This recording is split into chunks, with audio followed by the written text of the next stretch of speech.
नमस्कार, AB star news देख रहे हैं आप और मैं हूं आपके साथ सोहन सिंह। वक्त हो चला है हमारी देवभूमि का, जिसमें बात करेंगे उत्तराखंड की तमाम अहम खबरों की। शुरुआत करेंगे जोशीमठ की खबर के साथ में। दरअसल जोशीमठ में मौसम अब बिगड़ने लगा है, हल्की बरसात शुरू हो चुकी है जो अब और भी परेशानी बढ़ाती हुई नजर आ रही है।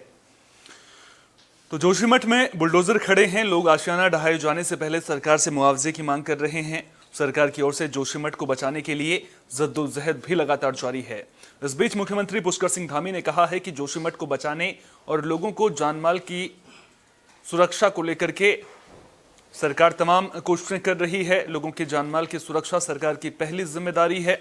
सीएम धामी ने लोगों के अलावा सामाजिक और राजनीतिक संगठनों से टीम वर्क के जरिए जोशीमठ को बचाने के लिए काम करने की अपील की है। मीडिया कर्मियों से बातचीत के दौरान सीएम धामी ने कहा कि सरकार प्रभावित परिवारों के लिए लघु और दीर्घकालिक योजना पर तेजी से आगे बढ़ रही है। देखिए, हमने सभी लोगों से अनुरोध किया है कि ये समय सबको मिलजुल कर जोशीमठ को बचाने का समय है। सब लोग एक टीम के रूप में काम करें, सभी लोग मिलकर, सरकार है, सामाजिक संगठन है, राजनीतिक संगठन है, हमारी सबकी पहली प्राथमिकता है कि जोशीमठ शहर बसना चाहिए और लोगों की जानमाल की सुरक्षा होनी चाहिए। जहां सभी लोगों से मैंने मिलकर भी वैसे भी अनुरोध किया है और लोग लगे भी हैं, सब लोग अब इस काम पर लग गए हैं। देखिए, हमने सभी लोगों से जोशीमठ को बचाने के लिए सरकार तमाम कोशिशें कर रही है। राज्य और केंद्र सरकार युद्ध स्तर पर काम कर रही है ताकि जोशीमठ में जो लोग संकट में हैं उन्हें वहां से निकाला जा सके। मामले में राज्य सरकार ने जल्द ही आपात कैबिनेट बैठक बुलाने का भी फैसला किया है, जिसमें जोशीमठ से जुड़े कुछ जरूरी फैसले लिए जा सकते हैं। कैबिनेट मंत्री सुबोध उनियाल से मिली जानकारी के मुताबिक पीएम मोदी ने जोशीमठ मामले को लेकर हर संभव मदद की बात कही है। उन्होंने कहा कि सरकार पहले ही जोशीमठ में अधिकारियों के नंबर सार्वजनिक कर चुकी है और मौके पर अधिकारियों की तैनाती भी की गई है। साथ ही जल्द ही प्रभावितों की राहत राशि बढ़ाने पर भी पुनर्विचार किया जाएगा। इसके अलावा सुबोध उनियाल ने विपक्ष पर जोशीमठ मामले को लेकर सियासत करने का भी आरोप लगाया है।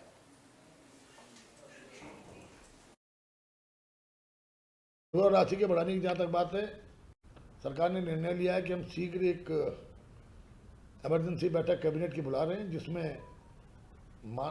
अनुग्रह राशि को बढ़ाने के लिए कैबिनेट स्तर पर निर्णय लिया जाएगा, ताकि राज्य अपने संसाधनों से जो आपदा के जो रूल्स हैं, जो नॉर्म्स हैं, जो भारत सरकार के होते हैं, उनमें सरकार टॉपअप करेगी ताकि लोगों को हम अनुग्रह राशि में बढ़ा सकें। उसको तो जोशीमठ संकट को लेकर सियासत भी लगातार जारी है। कांग्रेस ने सरकार की कार्यशैली को लेकर सवाल उठाए हैं। उत्तराखंड सरकार पर आरोप लगाया है कि सरकार की ओर से व्यवस्थाएं दुरुस्त नहीं की गई हैं।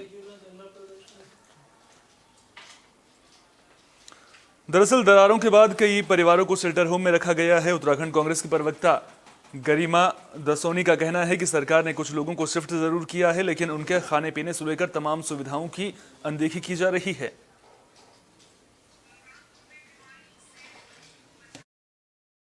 माननीय प्रदेश अध्यक्ष वहां कल देर रात पहुंच गए हैं। आने वाले दिनों में कई हमारे और बड़े नेता वहां पहुंचेंगे और वहां से जो सीधे वीडियोस हमको मिल रहे हैं कि लोगों को शिफ्ट भले ही कराया गया है, लेकिन ना उनके खान पान का ध्यान रखा जा रहा है, ना उन तक रसद पहुंच रहा है। जिन घरों में उनको रखा गया वो सीलन से भरे हुए घर हैं, जिससे वो कह रहे हैं कि इतनी सर्दी में हमें ठंड लग सकती है, हम बीमार हो सकते हैं। रात के 1 बजे उनके बच्चे दूध मांग रहे हैं या खाना मांग रहे हैं, तो उनके पास कोई व्यवस्था ऐसी नहीं है कि वो अपने बच्चों का पेट भर। जोशीमठ के लोग गुस्से में हैं। जोशीमठ के लोगों में नाराजगी देखने को मिल रही है। साथ ही साथ लोगों को आने वाले भविष्य की चिंता भी सताने लगी है। इस बीच दो गांव, बड़ा गांव और सेलंग के लोग जोशीमठ संघर्ष समिति को समर्थन देने पहुंचे। ग्रामीणों ने जुलूस निकाला और नारेबाजी करते हुए तहसील परिसर में एनटीपीसी के खिलाफ जोरदार प्रदर्शन किया है।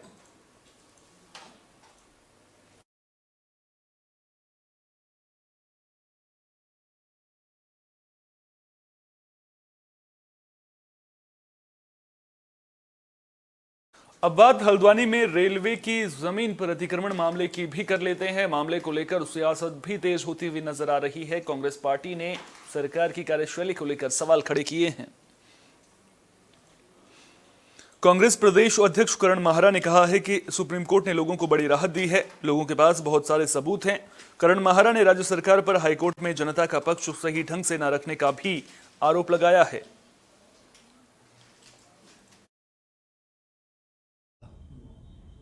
क्योंकि जो नैरेटिव लाया गया वो दो किस्म से लाया गया, एक कि अवैध और दूसरा लाया गया मुस्लिम।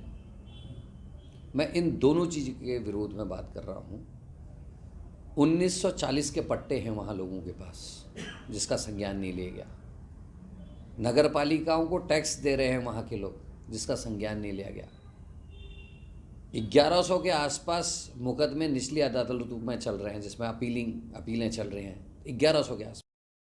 केंद्रीय राज्य मंत्री अजय भट्ट 4 जनवरी को जसपुर के तीर्थ नगर के प्राचीनतम शिव मंदिर पहुंचे थे। उन्होंने मंदिर में पूजा अर्चना भी की थी।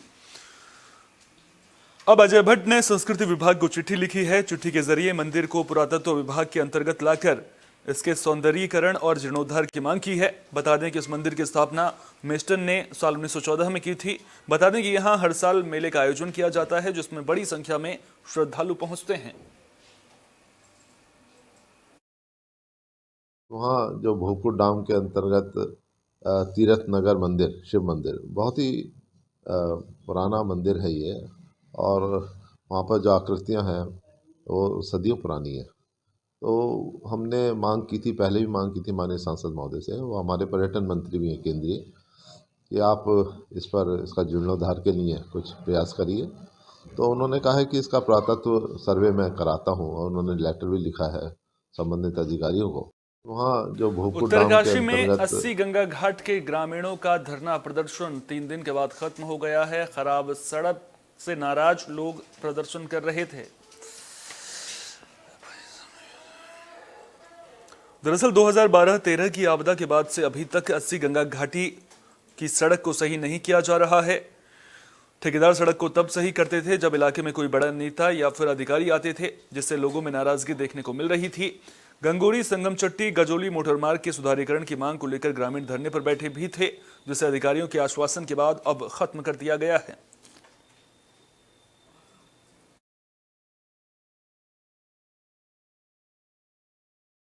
धरने पर थे। इसमें उनके द्वारा जो मुख्य मांग थी, जो उनका संपर्क मार्ग है गंगोरी से डोडी ताल का, जो PMJSY के अंतर्गत आता है और जिस पर क्वालिटी वर्क नहीं किया गया था, उनके द्वारा ऐसा कहना था, और उनके द्वारा रीटेंडर की मांग की जा रही थी। तो इसमें माननीय जिलाधिकारी महोदय द्वारा भी और हमारे द्वारा भी और विभाग के द्वारा भी ये चीफ इंजीनियर साहब से वार्ता की गई, जिसके क्रम में रीटेंडर का प्रस्ताव। पौड़ी जिला अस्पताल से बड़ी लापरवाही की खबर सामने आ रही है। दरअसल एक शख्स कुलदीप अपनी बेटी को जिला अस्पताल लेकर पहुंचा था।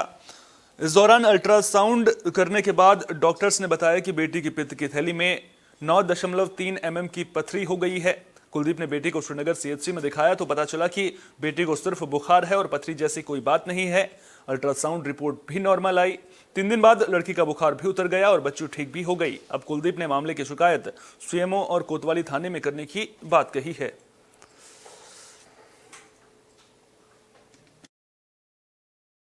ये जो प्रकरण आपने मेरे संज्ञान में भी लाया है, उसमें मेरे द्वारा CMO को निर्देशित किया गया और इस संबंध में जो कंसर्निंग डॉक्टर है उसके विरुद्ध जो भी अप्रोप्रिएट एक्शन होगा वो लिया जाए।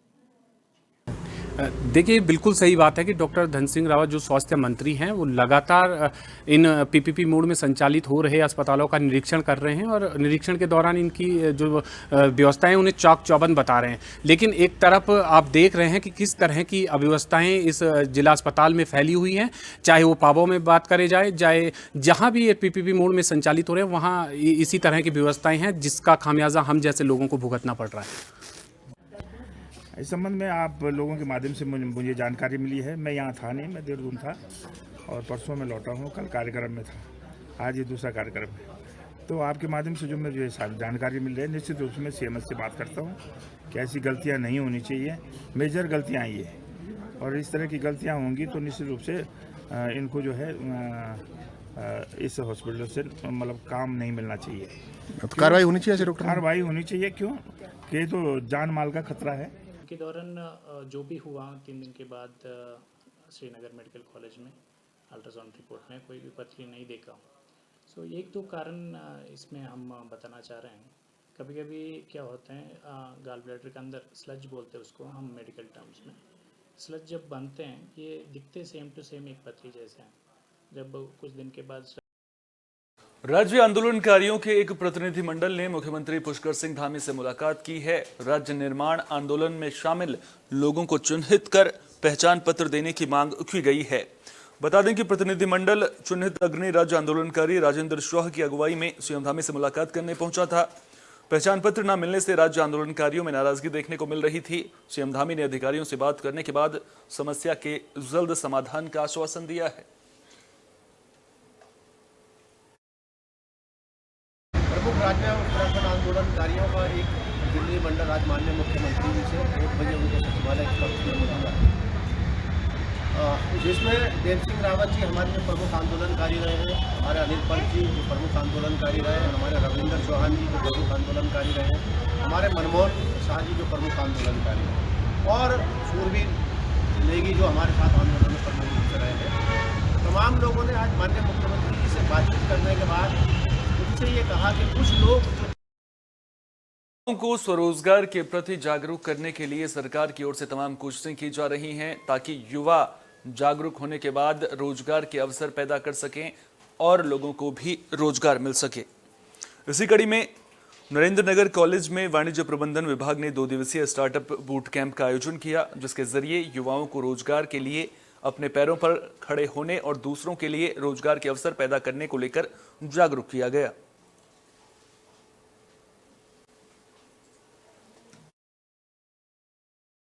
कि जो स्टार्टअप्स हैं, जो नए वेंचर्स हैं, जो अपने पहाड़ से भी और अपना हमारे राज्य से जो एंटरप्रेन्योर हैं, जो यंग माइंड है, उनको प्रोत्साहन दिया जाए, उनको गाइडेंस दिया जाए, उनको बताया जाए कि वो अपने बिजनेस को कैसे बढ़ा करें, कैसे ब्रॉडर मार्केट तक पहुँचे, अपने प्रोडक्ट या सर्विस को पहुँचाए, कैसे जो उत्तराखंड का जो ब्रांड है इसके सहारे और इसके साथ वो आगे बढ़े।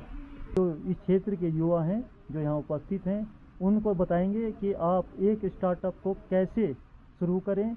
और ये भी देखने में जनरली आता है कि जो स्टार्टअप स्टार्ट करते हैं वो 90% स्टार्टअप बीच में ही रुक जाते हैं, वो सक्सेसफुल नहीं होते। तो वो जो इसकी जो चुनौतियां हैं उन चुनौतियों से कैसे निपटा जाए, उन बारीकियों को हमारे युवाओं साथियों को बताने के लिए हमारे मध्य आज उपस्थित भारतीय प्रबंधन संस्थान काशीपुर और उद्योग निदेशालय के विशेषज्ञ उपस्थित हैं। और मुझे पूरा विश्वास है कि हमारे छात्र छात्राएँ बेरोजगारी की लाइन से हटकर एक जॉब देने वाले छात्र युवा बनेंगे। इसी के साथ मैं इनको नगर के धर्मानंद डिग्री कॉलेज में इसका संचालन किया जा रहा है और इसका उद्देश्य है कि कैसे हम स्टार्टअप के माध्यम से लोगों को जो बिजनेस आइडियाज़ हैं उनको एक रोज़गार के रूप में कैसे बदलें और उससे जो अपॉर्चुनिटी रहेगी न केवल एक ही व्यक्ति को रोज़गार में बल्कि उसमें मल्टी व्यक्तियों को रोज़गार से जोड़ा जा सकता है। तो ये इसका उद्देश्य है और इसमें बहुत अच्छी IIM की फैकल्टी भी आई हुई है जो कि हमारे डायरेक्टरेट ऑफ इंडस्ट्रीज़ और डिग्री कॉलेज के माध्यम से हम लोग उनको आइडियाज़ क्रिएट कराने में प्रयास करें। सर्दी का सितम लगातार जारी है, जिसकी वजह से लोगों को परेशानियों का सामना करना पड़ रहा है। इस बीच मौसम विभाग ने मौसम को लेकर पूर्वानुमान भी जारी कर दिया है।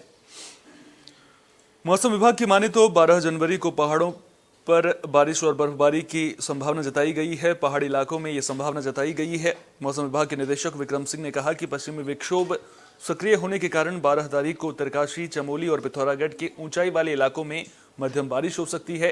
वहीं मैदानी इलाकों में फिलहाल बारिश के आसार नहीं हैं। 13 में जब आप जाएंगे तो 13 तारीख से मौसम फिर साफ हो जाएगा, पर मैदानी क्षेत्रों में जो कोहरा है वो उसके बाद फिर से देखने को मिलेगा आपको, जो है 2-3 दिन कम से कम। और अभी भी ये जो है कोहरा जो चल रहा है ये भी लगातार ही चलता रहेगा। 12 को थोड़ा ये कम होने की संभावना है, पर उस दिन भी क्लाउडिंग रहेगी तो तापमान ऐसे भी फिर बढ़ेंगे नहीं।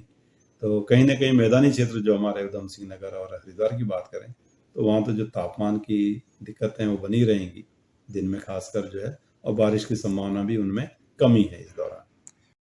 13 में जब हमारे देवभूमि में फिलहाल इतना ही। आप बने रहिए एबी स्टार न्यूज के साथ, क्योंकि यहाँ पर खबरों का सिलसिला कभी नहीं थमता।